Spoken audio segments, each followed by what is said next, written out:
Bomb ভোলে, হর হর মহাদেব। এটি একটি ধুন্দুল বা পুরুল গাছ। এই যে ফলটা দেখতে পাচ্ছেন, এটা ধুন্দুলও বলে, পুরুলও বলে। ধুন্দুলটি খাওয়া হয়, আর পেকে গেলে এটা গা ঘষা জালি করা হয়।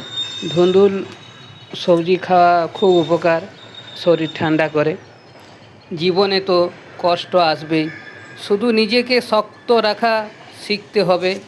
যেদিন তুমি নিজের উপর বিশ্বাস রাখতে শিখবে, সেদিন দেখবে আর কোনো কিছুই তোমাকে এফেক্ট করছে না।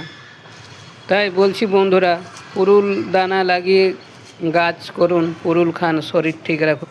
সাবস্ক্রাইব করুন, পাশে থাকুন, সাপোর্ট করুন, লাইক করুন।